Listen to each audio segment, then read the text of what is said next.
Seria o mesmo acesso que você tem hoje para ver as fotos do BTG, por exemplo. Senhores, Oi. muito bom dia, boa tarde ou boa noite, talvez, né? Não sei o horário que vocês estão assistindo, mas esse é o fechamento mensal da Alta Vista Investimentos, onde eu vou trazer os dois melhores especialistas para falarem o que aconteceu esse mês, que já foi um mês extremamente turbulento. A gente tem guerra, tem ouro, tem petróleo, tem tudo acontecendo ao mesmo tempo. Por isso eu trago o nosso economista-chefe Guilherme Jung. Jung, seja bem-vindo.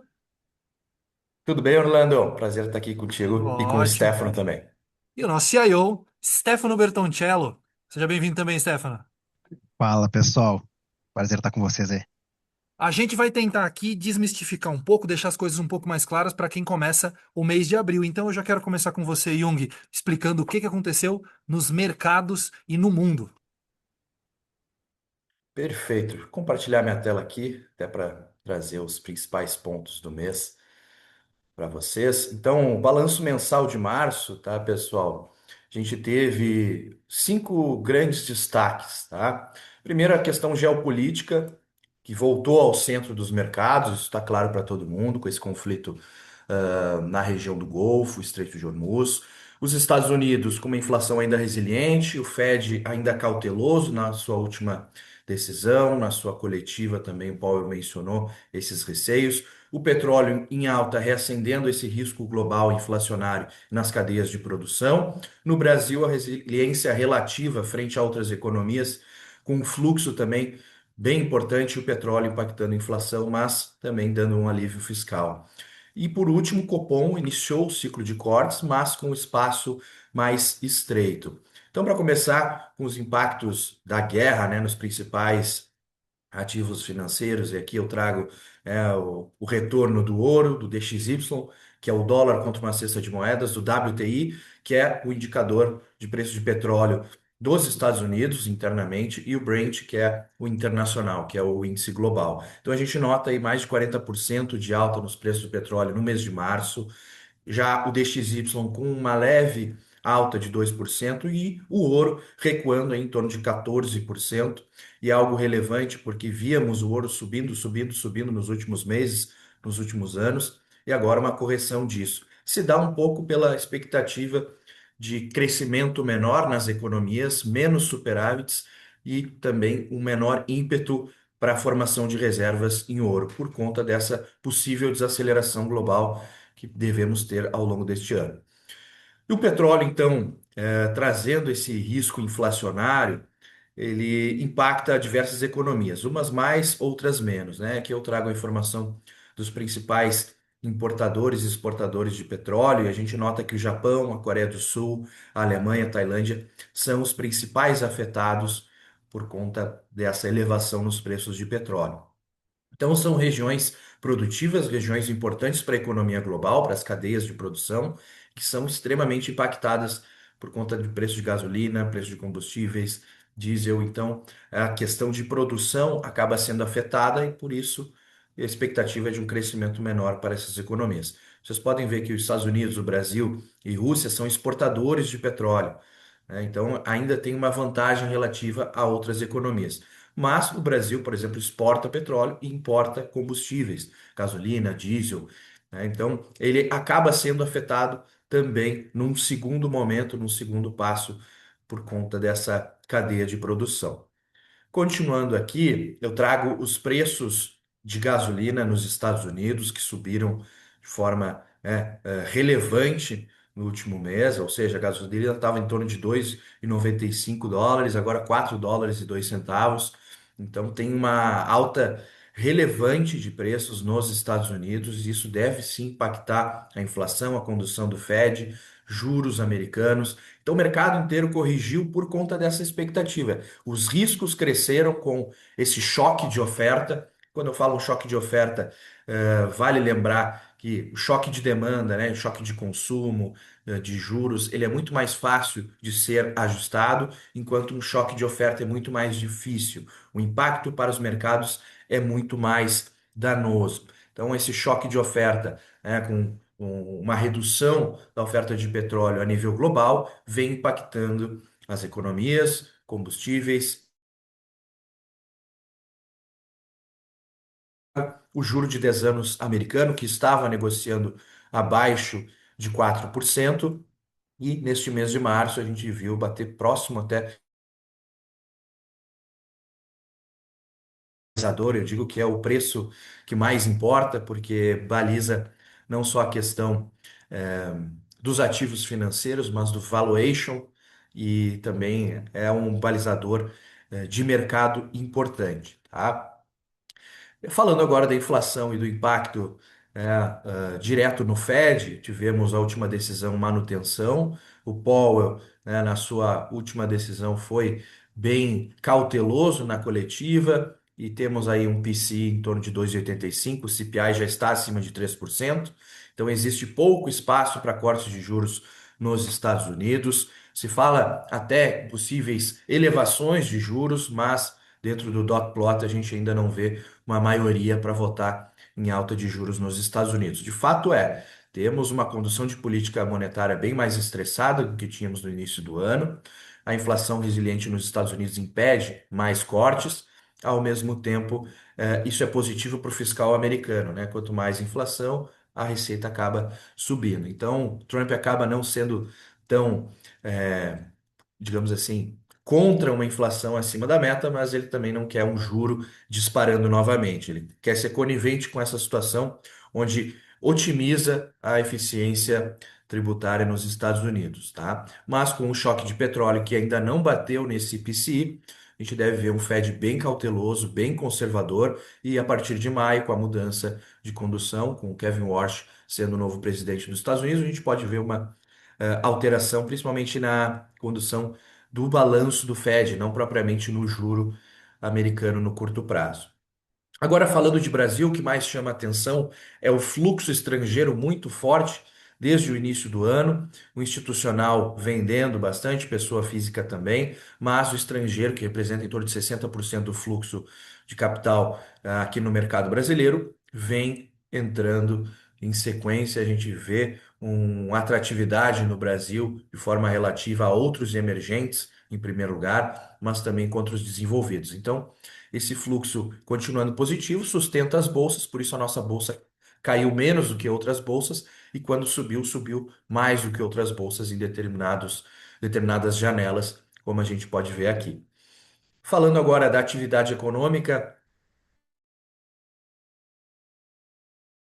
e caindo ao longo dos últimos meses, até a gente teve uma alta ali no mês de fevereiro, mas o acumulado em 12 meses já aponta para uma atividade mais fraca no Brasil, uma atividade menos resiliente, muito concentrada no agronegócio, no serviço. A gente nota uma dificuldade do setor do agronegócio por conta dos créditos, e agora ainda mais pela margem. O diesel acaba diminuindo a margem do setor, com extrema dificuldade. A questão de crédito também vem impactando não só o agronegócio, mas a indústria como um todo, tá? Então a gente vê uma atividade apontando para baixo no Brasil, que pode colaborar em certo ponto com cortes de juros. Agora, falando da inflação, o IPCA 15 mostrou uma alta acima do esperado, 0,44. Já temos uma inflação aí de 3,90 em 12 meses, sem colocar aqui o choque do petróleo ainda, tá? Então, nos próximos meses a gente pode notar uma inflação saindo da meta novamente, e isso é um ponto de atenção para a condução do Copom, tá? Os principais indicadores aí, os grupos, né? A gente tem ação ali no início do ano é algo sazonal, que depois acaba se dissipando, mas a gente deve ver uma elevação principalmente nos preços de transporte ao longo do ano. E aqui um estudo que ficou bem relevante, né? Lá na Rússia e Ucrânia, quando a gente teve aquele conflito, o Banco Central fez um paper sobre o impacto do preço do petróleo sobre o IPCA. Então, a cada 10 dólares acima, né? Ou seja, um aumento de 10 dólares no Brent, a gente teria um impacto em torno de 0,20, 0,30 pontos percentuais no IPCA. Então, se a gente negociar acima de 90 dólares o barril de Brent, então a gente deve ter um impacto no IPCA de 1,07 ponto percentual, ou seja, teríamos um IPCA muito próximo de 5% novamente. Não é um IPCA tão ruim comparado a outras economias, mas desfaz toda a evolução que tivemos de desinflação nos últimos anos. tá? Aqui eu trago o comparativo da taxa de juro brasileira, né, a Selic, com o juro futuro. A gente via um movimento de juro futuro estava fechando bem, os ativos estavam performando muito bem, o Ibovespa foi puxado por esse movimento acrescido do fluxo estrangeiro, mas com essa guerra a gente viu uma reversão, os juros abrindo no mesmo patamar de abril de 2025, praticamente, ou seja, as taxas voltaram a ficar atrativas na renda fixa, mas a marcação a mercado acabou sendo detratora das carteiras.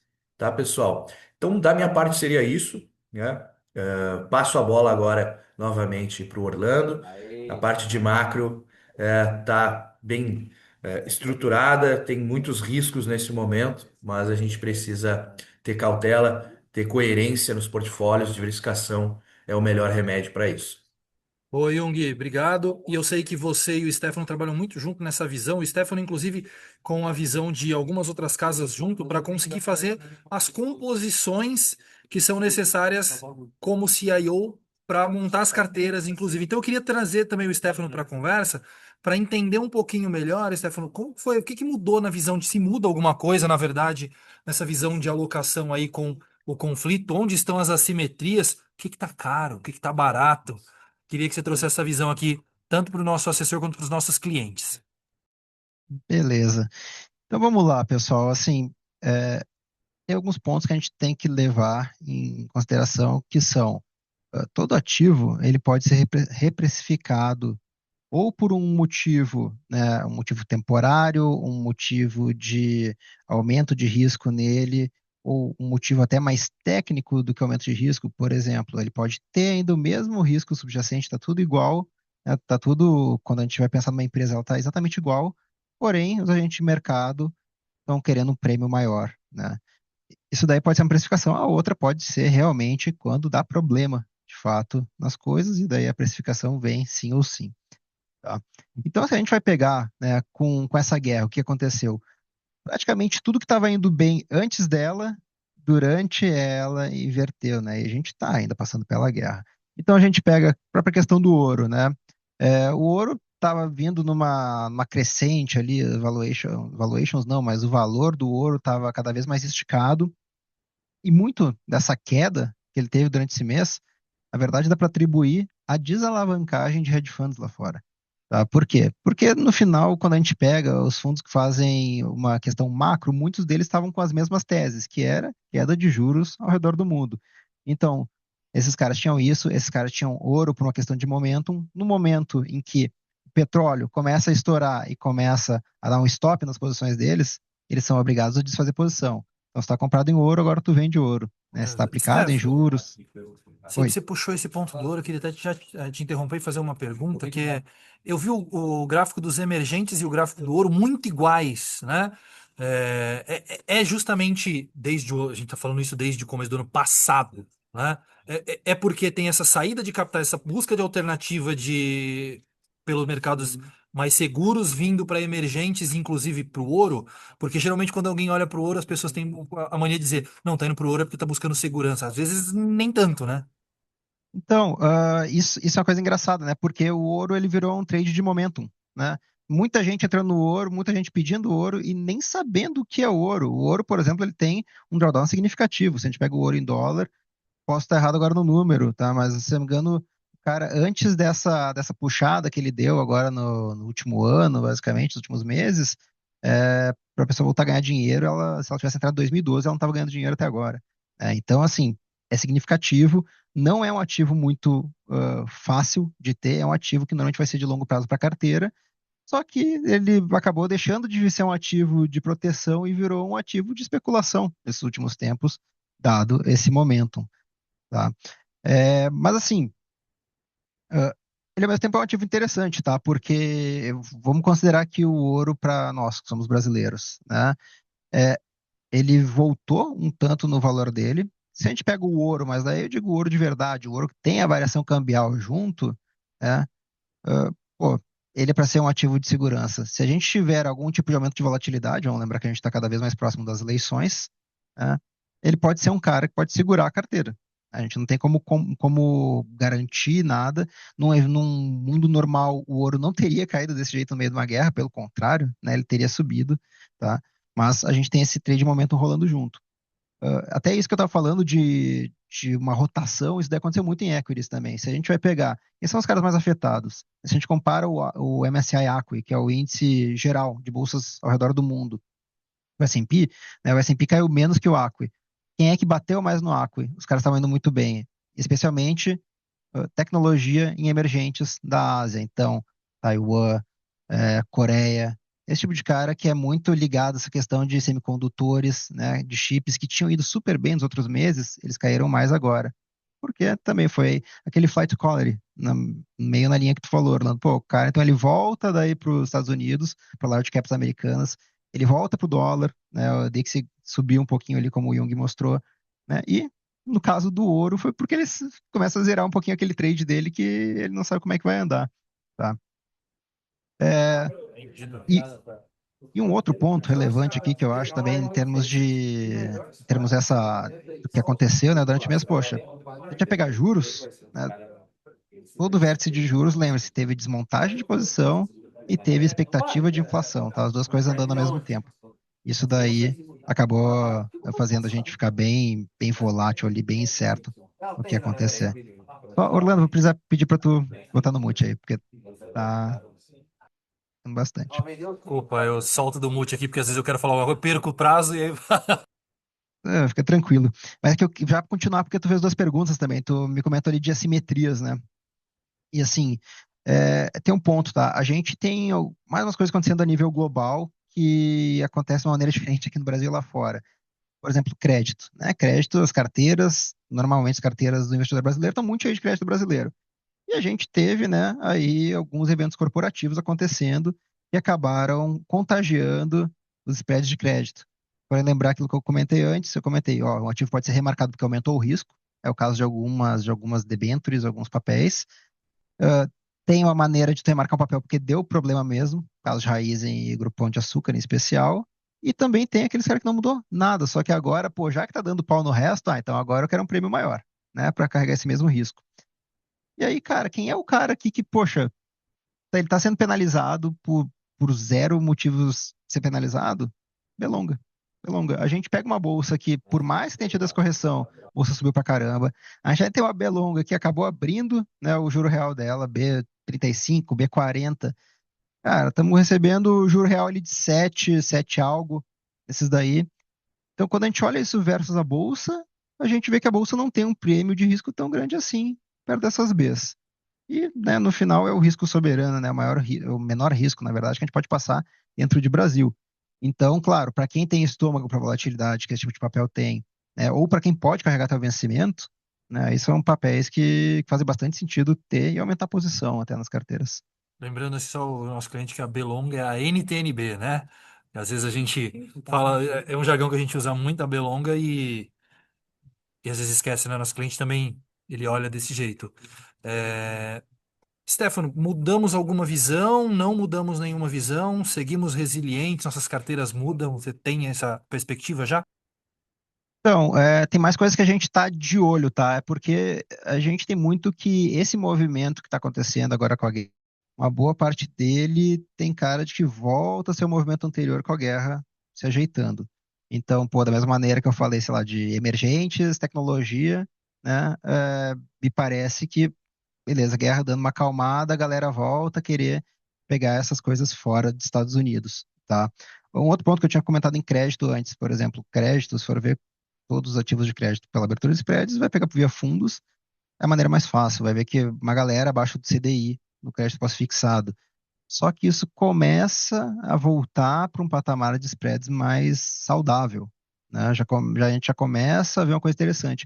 A gente está vendo como é que está o fluxo de resgate, né, nos fundos também, porque é uma coisa que pode precificar mais ainda para baixo eles, ou pode dar uma estabilizada.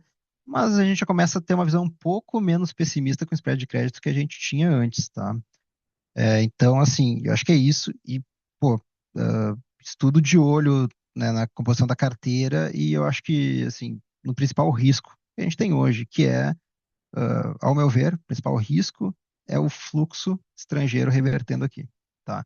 apesar de eu achar que tem uma continuidade, né, de mandar dinheiro para emergentes, entre outros, com o fim da guerra, né, a gente tem que lembrar, para o estrangeiro, o Brasil é um país tático, né? O estrangeiro não está olhando muito para eleições, ele não tem tanto essas conversas, só que ele bota dinheiro rapidinho, ele tira dinheiro rapidinho também. Então, se daqui a pouco ele começa a incomodar com alguma coisa, se daqui a pouco o fiscal para ele começa a pesar mais forte, né, a gente pode ter uma reversão na bolsa. Por isso que até ao longo desse ano a gente já tinha começado a fazer algumas proteções na parte de renda variável, né, para ficar um pouquinho mais estável, caso a gente tenha um desfecho não muito bom em termos de eleições.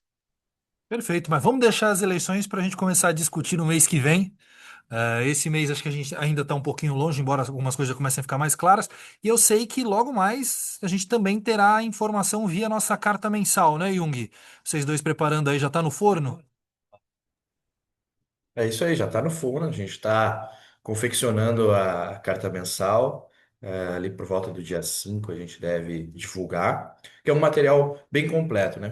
Traz um pouco do que a gente conversa aqui, mas a gente traz alguns gráficos que sinalizam melhor essa questão de portfólio, de onde a gente está observando as assimetrias de risco no mercado. Então, um material que eu e o Stefano confeccionamos todo mês e fica à disposição para todos os nossos clientes.